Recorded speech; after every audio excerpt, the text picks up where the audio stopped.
Hi all, welcome to CC Plus. ഞാൻ കാർത്തിക. അപ്പം 10th CBSEയുടെ classes ഒക്കെ ഉടനെ തന്നെ ആരംഭിക്കാനിരിക്കുന്നവരും അല്ലെങ്കിൽ ഉടനെ എന്താ പറയുന്നേ പുതിയ ബാച്ചസിലോട്ട് പുതിയ അക്കാഡമിക് ഇയറിലോട്ടൊക്കെ ജോയിൻ ചെയ്യാനായിട്ട് ഇരിക്കുന്ന കൂട്ടുകാരായിരിക്കും നിങ്ങൾ എല്ലാവരും അല്ലേ. അപ്പൊ അവധി എന്നൊക്കെ പറയുന്നത് നിങ്ങൾക്ക് കുറവായിരിക്കും. പക്ഷെ എന്നാലും നമ്മുടെ അവധി കാലം എന്ന് പറയുന്നത് വെറുതെ വേസ്റ്റ് ആക്കി കളയാനുള്ളതല്ല. അപ്പൊ ഈ അവധിക്കാലം നമുക്ക് CC Plusനോടൊപ്പം കൂടാം. കാരണം എന്താണെന്നല്ലേ, നമ്മുടെ ഇവിടെ നവോദയ, സൈനിക് സ്കൂള്, അതുപോലെ തന്നെ ലാംഗ്വേജ് ക്ലാസ്സസ്, കളരി പോലെയുള്ള കളരി എന്ന് പറയുമ്പോൾ നിങ്ങൾ ഓർക്കും മലയാളം മാത്രമാണോ അതിൻ്റെ അകത്ത് പഠിപ്പിക്കുന്നുള്ളൂ അല്ലെ, മലയാളം എഴുതാനും വായിക്കാനുമായിട്ട് ബുദ്ധിമുട്ടുള്ള കുട്ടികൾക്ക് മാത്രമായിട്ടുള്ള ക്ലാസ് ആണെന്ന് ഓർക്കും. അല്ല, വേറെ സബ്ജക്റ്റുകളും, അതായത് ലാംഗ്വേജസ്, അതായത് ഹിന്ദി, ഇംഗ്ലീഷ് പോലെയുള്ള സബ്ജക്ട്സ്, ലാംഗ്വേജസ് നിങ്ങൾക്ക് പാടാണ് എന്നുണ്ടെങ്കിൽ അതിനെല്ലാം നമ്മുടെ ഇവിടെ സൊല്യൂഷൻ ഉണ്ട്. CC Plusൽ ഇതിനെല്ലാം സൊല്യൂഷൻ ഉണ്ട്. അപ്പൊ ഈ അവധിക്കാലം വേസ്റ്റ് ആക്കണ്ട കേട്ടോ. എത്രയും പെട്ടെന്ന് നമ്മുടെ ബാച്ചസിലോട്ട് എല്ലാം ജോയിൻ ആകുക. നിങ്ങളുടെ റിക്വയർമെന്റ് ഏതാണോ അതനുസരിച്ച് ഈ അവധിക്കാലം നമുക്ക് ഫ്രൂട്ട്ഫുൾ ആയിട്ട് മാറ്റാം. അതുപോലെ നമ്മുടെ CC Plusനോടൊപ്പം കൂടി അവരുടെ ലക്ഷ്യങ്ങൾ അല്ലെങ്കിൽ അവരുടെ ലക്ഷ്യത്തിലോട്ട് എത്തിയ കൂട്ടുകാരെയാണ് നിങ്ങൾ ഇപ്പൊ സ്ക്രീനിൽ കാണുന്നത്.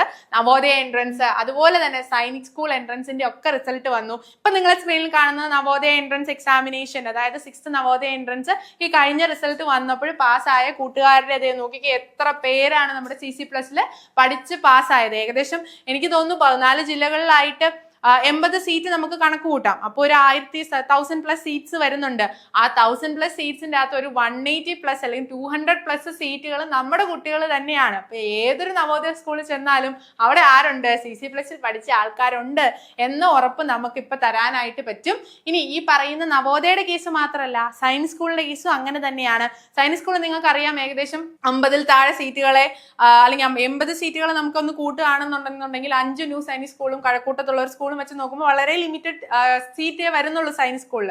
അതിലും നോക്കുക 1052ഓളം കുട്ടികൾ നമ്മുടെ ഈ CC Plusൽ നിന്ന് പഠിച്ചവരാണ്. അപ്പം ഇവരെ പോലെ എല്ലാം എന്ത് ചെയ്യുക, ഈ പറയുന്ന അവധിക്കാലം കളയാതിരിക്കുക. കാരണം നിങ്ങൾ ഇവരെ പോലെ തന്നെ നമ്മുടെ CC Plusലോട്ട് ജോയിൻ ചെയ്ത് വളരെ ഫ്രൂട്ട്ഫുൾ ആയിട്ട് നിങ്ങളുടെ ലക്ഷ്യങ്ങളിലോട്ട് നിങ്ങൾക്ക് എത്താനായിട്ട് പറ്റട്ടെ.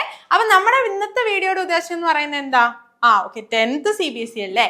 ഈ പറയുന്ന 9th-ൽ നിന്ന് 10th-ലോട്ട് ഈ വർഷം 10th അക്കാഡമിക് ഇയറിലോട്ട് പ്രവേശിച്ച കൂട്ടുകാർക്ക് വേണ്ടി സ്റ്റഡി ടിപ്പുകളും വീഡിയോസുമാണ് നമ്മൾ ഇപ്പോൾ ചെയ്തുകൊണ്ടിരിക്കുന്നത്. അപ്പൊ ഇന്നത്തെ വീഡിയോയിൽ നമ്മൾ ഡിസ്കസ് ചെയ്യുന്നത് എങ്ങനെ ഒരു സിംഗിൾ ഡയഗ്രത്തിലൂടെ സർക്കുലേഷൻ പഠിക്കാം.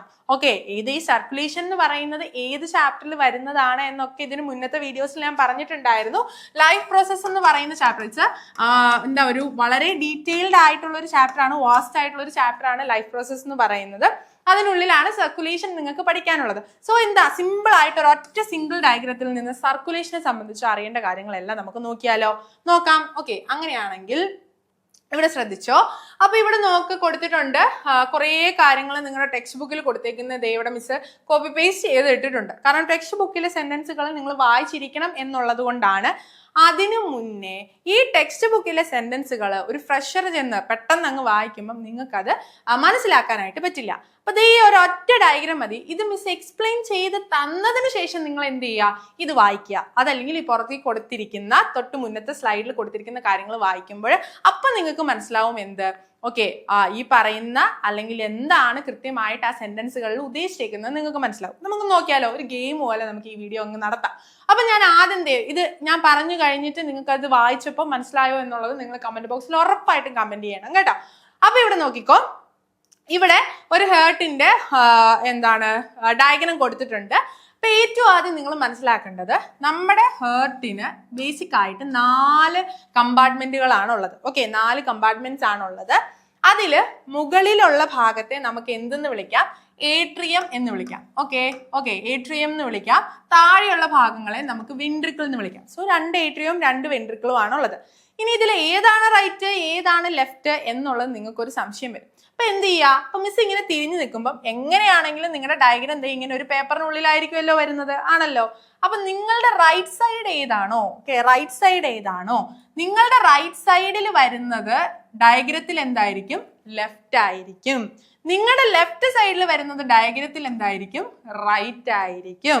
അപ്പൊ ഇവിടെ അങ്ങനെയല്ലേ, നിങ്ങളുടെ റൈറ്റ് സൈഡ് എന്ന് പറയുമ്പോൾ ഡയഗ്രത്തിൽ ലെഫ്റ്റ് ആണെങ്കിൽ നിങ്ങളുടെ ലെഫ്റ്റ് സൈഡ് എന്ന് പറയുന്നത് ഡയഗ്രത്തിൽ എന്തായിരിക്കും? റൈറ്റ് ആയിരിക്കും. അപ്പൊ ഈ മോളിൽ കാണുന്നത് ലെഫ്റ്റ് ഏട്രിയം, താഴെ ലെഫ്റ്റ് വെൻട്രിക്കിൾ, ഇത് right atrium, right ventricle. Clear ആണോ? അപ്പൊ അങ്ങനെ 4 കമ്പാർട്ട്മെന്റ്സ് ആണ് എവിടെ വരുന്നത്, നിങ്ങളുടെ ഹേർട്ടിന് വരുന്നത് എന്നുള്ളത് നിങ്ങൾ ഏറ്റവും ആദ്യം മനസ്സിലാക്കുക. ഇനി അടുത്തത് നോക്കാം. അപ്പൊ നമുക്ക് ഇനി എങ്ങനെയാണ് സർക്കുലേഷൻ അല്ലെങ്കിൽ ഹേർട്ടിനുള്ളിലൂടെയുള്ള പമ്പിങ് നടക്കുന്നത് എന്നുള്ളത് നമുക്ക് നോക്കാം. അപ്പൊ ഏറ്റവും ആദ്യം നമുക്ക് എന്ത് ചെയ്യാം, ഒരു കാര്യം അങ്ങ് ഫിക്സ് ചെയ്ത് വയ്ക്കാം അല്ലെ. ഫിക്സ് ചെയ്ത് വയ്ക്കാം. ആരെയാണെന്നറിയോ ഞാൻ ഫിക്സ് ചെയ്ത് വയ്ക്കാൻ പോകുന്നേ?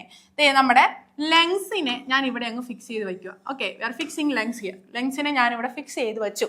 അപ്പൊ നിങ്ങൾക്ക് എപ്പോഴും അറിയാം, അറ്റ്മോസ്ഫിയറിൽ നിന്ന് ഓക്സിജനെ സ്വീകരിച്ച് അല്ലെ, അറ്റ്മോസ്ഫിയറിൽ നിന്ന് ലങ്സിനുള്ളിലോട്ട് ഓക്സിജൻ വന്നിട്ട് ഈ ഓക്സിജനെ എങ്ങോട്ടേക്ക് കൊടുക്കുന്നുണ്ടായിരിക്കും? ബ്ലഡിനൊക്കെ കൊടുക്കുന്നുണ്ടായിരിക്കും ഉണ്ടല്ലോ. അപ്പം ഓക്സിജൻ നിറഞ്ഞ ബ്ലഡിനെ, ഓക്കെ, ഓക്സിജൻ റിച്ച് ആയിട്ടുള്ള ബ്ലഡ് എന്ത് ചെയ്യായിരിക്കും ചെയ്യുന്നത്?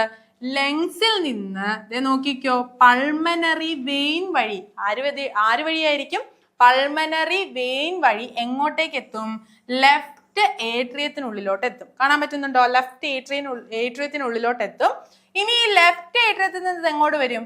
ലെഫ്റ്റ് വെൻട്രിക്കിളിലോട്ട് വരും. ഇനി ഞാൻ ചോദിക്കട്ടെ, ഓക്സിജൻ റിച്ച് ആയിട്ടുള്ള ബ്ലഡാ, ഈ ഓക്സിജൻ റിച്ച് ആയിട്ടുള്ള ബ്ലഡ് എങ്ങോട്ടാ എത്തിക്കണ്ടേ?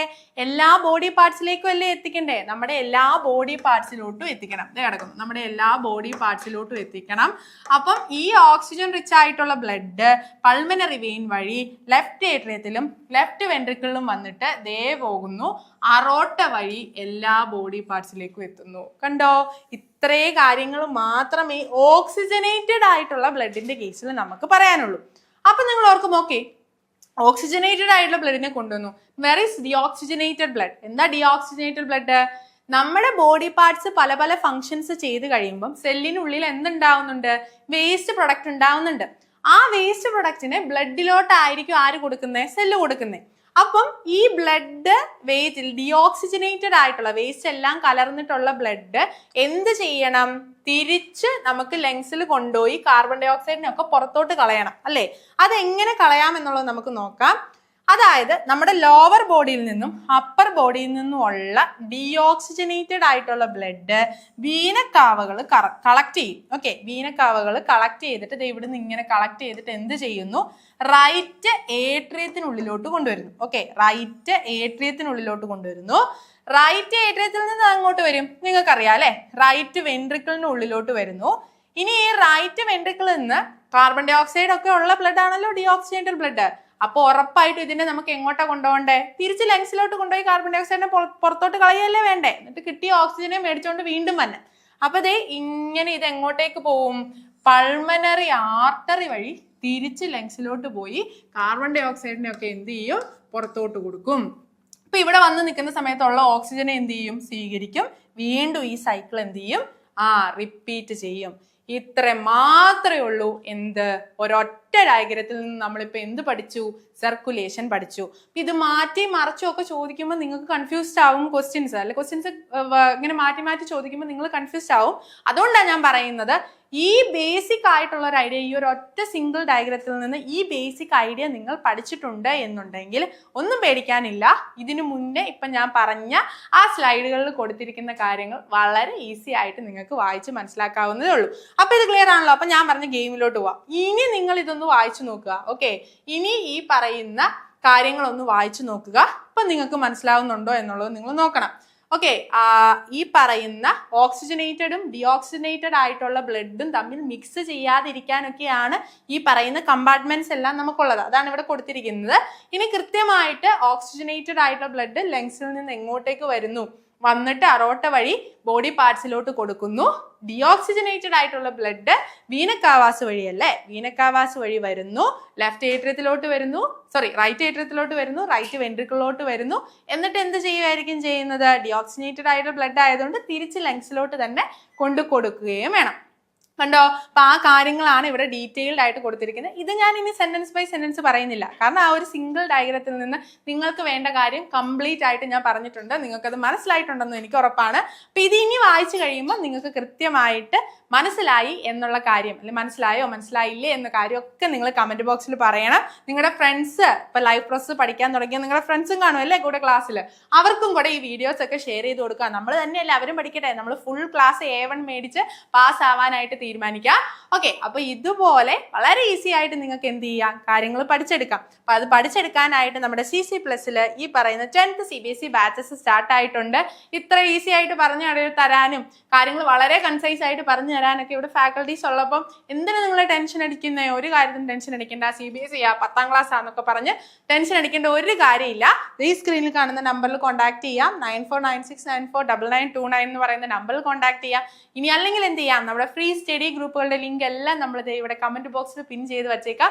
അതിലോട്ടൊന്ന് ജോയിൻ ആയാൽ മതി. അപ്ഡേറ്റ്സ് ഒക്കെ നിങ്ങൾക്ക് അവിടെ അറിയാം. ഇതുപോലെ കൂടുതൽ വീഡിയോസ് വേണമെങ്കിൽ അതും കമന്റ് ബോക്സിൽ പറയാം. അടുത്ത വീഡിയോയിൽ കാണാം. അതുവരേക്കും ബൈ ഫ്രം CC+.